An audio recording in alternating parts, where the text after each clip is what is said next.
Salut les investisseurs, dans cette vidéo, on va mettre à jour notre suivi des large caps italiennes. Abonnez-vous à la chaîne si ce n'est pas déjà fait. On commence tout de suite avec les critères du screener. On se met sur le iShares Italy ETF, donc un ETF de BlackRock qui suit les plus grandes capitalisations italiennes. On n'en regarde que 10, on prend les entreprises qui sont capitalisées à hauteur de 17 milliards minimum, et on y va. On passe en revue les colonnes comme d'habitude, je vous enlève le prix, ça n'a pas intérêt. On regarde le symbole, donc ici on a le symbole de l'entreprise, le symbole de cotation de l'entreprise, le nom de l'entreprise, l'industrie dans laquelle elle opère, la capitalisation boursière en dollars, la croissance du chiffre d'affaires en rythme annualisé sur 5 ans, ce qui permet de lisser l'effet des cycles, 3 multiples de valorisation par rapport au flux, la valeur entreprise sur EBITDA, le ratio court-bénéfice et le ratio court-free cash flow. Des multiples de valorisation par rapport aux actifs, par rapport au bilan, donc le ratio cours sur actif net et cours sur actif net tangible, le rendement des capitaux investis, le rendement des fonds propres, l'EBITDA, enfin la dette nette en termes de nombre de fois de l'EBITDA, le rendement du dividende ici, le rendement de l'actionnaire, les free cash flow par rapport au bénéfice net pour vérifier le payout ratio. On y va tout de suite avec la première entreprise de la liste, et c'est une banque, Intesa San Paolo. On a 96 milliards de dollars de market cap, quasiment 10% de croissance du chiffre d'affaires, donc ça va être le produit net bancaire, en rythme annualisé sur 5 ans. Donc là, il y a eu une fusion ou une acquisition sur Intesa pour avoir une telle croissance, vu que c'est un secteur très mature en Europe. Le multiple de ratio court-bénéfice est à 10,8. C'est pas, enfin, on est en dessous de la limite. Moi, j'aimerais bien qu'on soit en dessous de 10 pour une banque.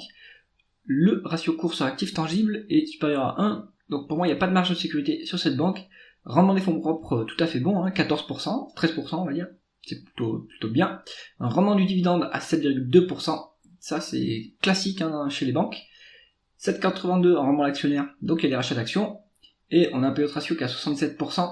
En fait, je pense que une bonne partie des bénéfices sont versés en dividendes et en rachat d'actions.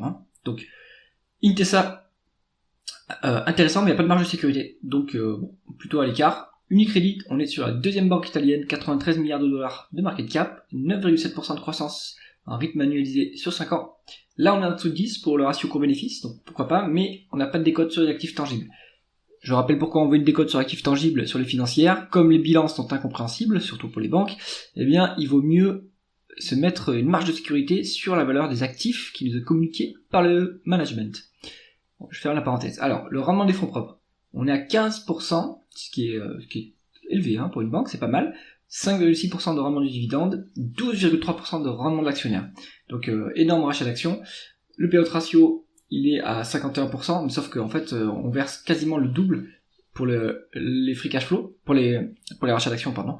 Donc, en fait, on verse tous les bénéfices en rachat d'actions, enfin en rémunération de l'actionnaire. Elle est intéressante à ce niveau-là, 12,3%, c'est quand même pas mal. Donc, pareil, Unicredit, pas de marge de sécurité, plutôt à l'écart. Enel, on est sur l'énergéticien italien, 88 milliards de dollars de market cap, pas de croissance en rythme annualisé sur 5 ans, c'est un secteur qui est très mature. 9 fois la valeur entreprise sur EBITDA, c'est, on va dire, pas trop cher payé, mais c'est pas non plus abordable, c'est pas non plus en solde. 12,6% de ratio court-bénéfice, 20 en ratio court-free cash flow. Bon, je pense qu'il y a une dépense en capital importante, ce qui explique pourquoi les free cash flow sont plus bas que les bénéfices nets. C'est mitigé, moi je pense qu'on est peut-être un peu cher quand même sur Enel. 8,2% de rendement des capitaux investis, c'est pas trop mal, vu qu'on est sur une industrie qui est quand même très intensive en capital. L'EBITDA, la dette nette sur EBITDA, il est à 4, donc ça, c'est un peu trop endetté à mon goût. Donc plutôt à l'écart de ce dossier parce qu'il y a trop de dettes. 6,6% de rendement du dividende, il y a un peu de dilution, on a 5,6% de rendement de l'actionnaire. Et le payout ratio, il est au-delà de 100% puisque les free cash flows sont beaucoup plus bas que les bénéfices nets, donc on a versé une partie du dividende à crédit. Enel, pour moi, c'est comme Engie, c'est pas terrible comme qualité de dossier, donc plutôt à l'écart. Ensuite, Ferrari, on est donc plutôt sur le luxe, pas vraiment de l'automobile. 83 milliards de dollars de market cap, 12% de croissance du chiffre d'affaires en rythme annualisé sur 5 ans, et ça, c'est une croissance organique, donc excellent, évidemment. Les multiples reflètent cette croissance et la qualité du dossier, évidemment. 37 en valeur entreprise sur EBITDA, 53 en ratio court-bénéfice. 55 en ratio court free cash flow. Mais on a un rendement des capitaux investis qui est à 22%, donc ouais, c'est excellent, hein. On peut largement autofinancer la croissance sur Ferrari. Il y a un petit peu de dette, on a 0,7 fois l'EBITDA en dette nette, mais rien de très lourd. Un petit dividende qui est versé à 0,7% de rendement, 1,3% de rendement de l'actionnaire, donc il y a des rachats d'actions en plus. Ça m'étonne qu'il y ait des rachats d'actions, hein, vu la valorisation, on est quand même sur des multiples très élevés, hein. Le payout ratio, il est à 29%, à peu près, donc équivalence entre bénéfice net et free cash flow. Bon, on pourrait monter la rémunération de l'actionnaire quand même, hein, sur Ferrari. Moi, je trouve c'est une très belle boîte, hein, c'est très beau et tout, mais on est trop cher, en fait, par rapport à la croissance qui est en face. Donc là, si vous aviez 20% de croissance, ok, on pourrait baisser le multiple là, mais là, on a 12% de croissance. Maintenant, c'est peut-être sur les dernières années, vu que ça c'est lissé, peut-être que sur les dernières années, c'est plus élevé. Mais vous prenez toujours un risque, hein, quand vous investissez dans les sociétés de croissance. Vous prenez le risque qu'on ait une publication qui se passe mal et que le multiple se dégonfle brutalement et là que vous encaissiez une moins-value latente de 50%. C'est pour ça que moi je préfère éviter les valeurs de croissance. Generali ensuite, une assurance 56 milliards de dollars de market cap, décroissance en rythme annualisé sur 5 ans.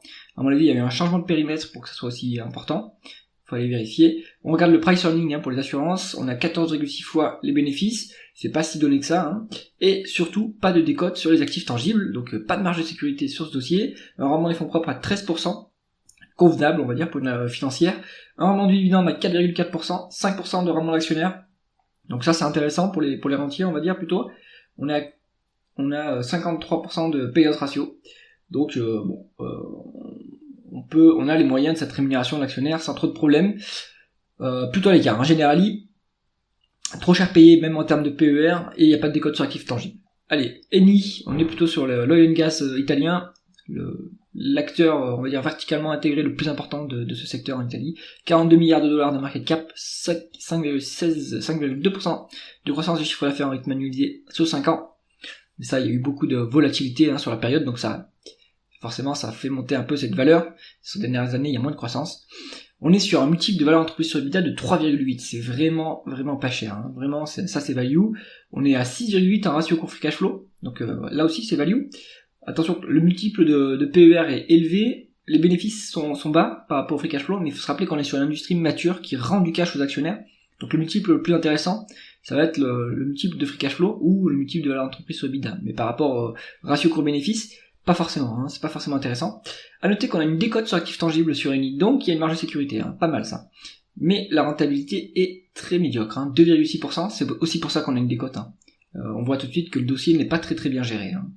On est inefficace à produire à générer des bénéfices opérationnels avec les capitaux investis, et donc ça se reflète dans les multiples, que ce soit un multiple de capitaux propres / actifs tangibles ou de flux sur la valeur entreprise sur EBITDA. Donc attention, hein. 1,1 fois l'EBITDA en dette nette, donc ça va, c'est pas trop lourd. On a 8,3% de rendement du dividende, ça c'est excellent. 8,2% de rendement de l'actionnaire, donc il y a de la dilution, ça c'est un peu dommage.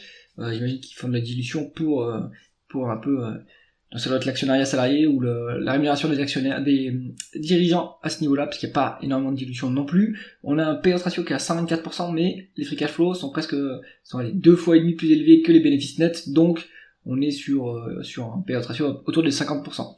Eni, ça peut se voir comme société mal gérée et plutôt à l'écart, ou ça peut se voir comme un dossier value qui vous apporte double décote sur les flux et sur les actifs tangibles, avec un rendement actionnaire qui vous permet de patienter tranquillement. Donc finalement, pourquoi pas, hein. Quand on fait de la value, on peut regarder aussi les dossiers qui sont mal gérés, hein. C'est pas un souci puisqu'on a on est protégé par les décotes sur actifs. Bon, donc à voir si ça correspond à votre profil d'investissement. Ensuite, Leonardo, on est sur l'acteur de la défense italienne, 31 milliards de dollars de market cap, 5,2% de croissance du chiffre d'affaires en rythme annualisé sur 5 ans. Les multiples reflètent déjà les plans d'armement, les dépenses d'armement qui arrivent en Europe et le remplissage du carnet de commande, hein. On est à 16,3 en valeur d'entreprise sur EBITDA, 28 en ratio court bénéfice, 47 en ratio court free cash flow. Donc en plus, il y a on va dire des dépenses en capital élevées à mon avis parce que on est sur des free cash flow qui sont moitié moindres que les bénéfices nets. Bon, on a quand même les moyens de verser ce dividende ici qui est pas très intéressant, hein, à 1,1%, parce qu'on a un payout ratio qui est à 15, même si on est en réalité à la moitié des free cash flow, on est à 30. Bon, on a les moyens. C'est un dossier qui est convenablement géré, 7,5 en rendement des capitaux investis, pourquoi pas, 0,8 fois l'EBITDA en dette nette, Bon, Leonardo plutôt à l'écart. Maintenant, c'est trop tard pour jouer ce dossier. Il fallait le jouer sur 2023, 2024. Maintenant, le timing est plus bon du tout. Ensuite, on est sur Stellantis. Bon, ils la mettent dans cette sélection. Elle est cotée en Italie, elle est cotée à Bourse de Milan. On est sur 27 milliards de dollars de market cap, 21,6% de croissance en rythme annualisé sur 5 ans. Faut que je me rappelle si quand a eu lieu la fusion pour constituer le groupe Stellantis, parce qu'avant c'était Fiat, c'était Citroën et puis Fiat Chrysler, mais il faudrait regarder si ça inclut cette fusion, parce qu'on n'est pas du tout sur cette croissance-là, sur l'automobile, on est plutôt à 3-4% normalement.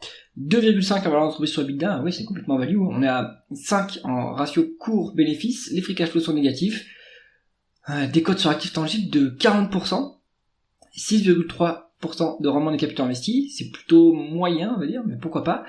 Une fois les dividendes net, ça c'est gérable, 8,11% de rendement du dividende, et là 28,7% de rendement actionnaire, mais là je pense qu'il y a quand même un biais quelque part, soit ça inclut ce qui s'est passé sur les 12 derniers mois et ça va pas se reproduire, et donc en fait la rémunération de l'actionnaire sera plus basse, soit c'est exceptionnel, mais il faut aller vérifier ça quand même. Et puis on a versé toute cette rémunération de l'actionnaire évidemment à crédit puisque les free cash flows sont négatifs. Stellantis, pareil, on peut dire c'est value, regardez les multiples, ils sont très bas, etc.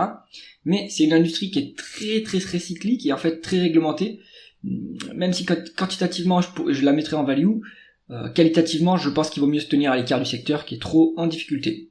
Ensuite, Poste Italiane, on est sur de l'assurance, même si c'est la Poste italienne, mais ils ont une branche d'assurance, alors c'est pour ça qu'ils la classent là-dedans. À voir dans le détail les activités, on est sur 26 milliards de dollars de market cap, décroissance en rythme annualisé sur 5 ans. Je pense qu'il y a eu un changement de périmètre pour que ça soit aussi important, à vérifier. On est sur 23 en valeur d'entreprise sur EBITDA. Alors, comme c'est une assurance, on va plutôt regarder le multiple de ratio cours-bénéfice, 12,8, ce qui est un peu élevé pour une financière. Pas de décote sur actifs tangibles, pareil, on a 3 fois les actifs tangibles, donc pas de marge de sécurité. Un rendement des fonds propres à 18%, élevé pour une financière, c'est pas mal. On est à 6% de rendement du dividende, 4,7 en rendement de l'actionnaire. Il y a de la dilution malheureusement, mais ça pourrait être intéressant au niveau du... Même s'il y a de la dilution, on peut dire que ça peut être intéressant pour un profil rentier. Et on a un payout ratio à 58%, donc on peut verser cette rémunération de l'actionnaire à ce niveau, pourquoi pas. Bon, plutôt à l'écart, moi j'aime pas les assurances, donc ce dossier-là m'intéressera pas. Terna, on est sur le transporteur d'électricité italien, ça serait l'équivalent de RTE en France, on est sur 20 milliards de dollars de market cap, 9,6% de croissance du chiffre d'affaires en rythme annualisé sur 5 ans. Je pense qu'il y a du changement de périmètre, parce que c'est pas un secteur qui est en forte croissance. 12,2 fois en valeur d'entreprise sur EBITDA, et un ratio cours-bénéfice à 18,3, c'est pas si donné ce dossier. 5,7 en rendement des capitaux investis, ouais c'est pas optimal, mais on est aussi très intense en capital sur ce secteur, donc on a du mal à générer des profits opérationnels, il faut beaucoup d'actifs pour cela. Donc ça c'est assez peu rentable, il faudrait comparer aux autres acteurs du domaine aussi pour voir. On est sur 4,6% de rendement du dividende, mais alors là on a quasiment moins 1% de rendement de l'actionnaire, donc il y a une dilution massive sur ce dossier. Il faudrait voir si c'est une dilution recapitalisation. Pourquoi il y a eu une telle augmentation de capital? Est-ce que c'est ponctuel ou structurel? Parce que si c'est structurel, il vaut mieux éviter ce dossier. Et donc toute cette rémunération d'actionnaire a été versée à crédit, puisque les free cash flows sont négatifs, donc plutôt à l'écart de ce dossier. Allez, qu'est-ce qu'on garde? Eh bien cette liste, allez, si vous faites de la croissance, on peut prendre Ferrari, mais faut pas avoir froid aux yeux. Si vous regardez, les multiples sont quand même très élevés, donc il suffirait qu'il y ait une décroissance un ralentissement de la croissance plutôt, et là vous êtes cuit sur votre, vous avez une moins-value latente. Donc ou alors vous gardez l'action sur le très long terme. Dans ce cas-là, ça ira. Ensuite, pareil, si vous faites de la croissance, vous pouvez aller sur Leonardo, mais pareil sur le long terme, parce que si vous gardez ça à moins de 5 ans, à mon avis, vous risquez d'avoir les moins-values en capital. Ensuite, on pourrait prendre, si vous êtes plutôt value, on pourrait se mettre du Eni. Je pense que c'est pas si mal, même si c'est peu rentable, mais vous avez des énormes décotes sur les actifs, et puis on vous verse un dividende qui est quand même copieux sur Eni, donc pourquoi pas. J'espère que cette revue de la cote des large cap italiennes vous a intéressé. Si c'est le cas, mettez un pouce vers le haut, et pensez à vous abonner à la chaîne. À bientôt.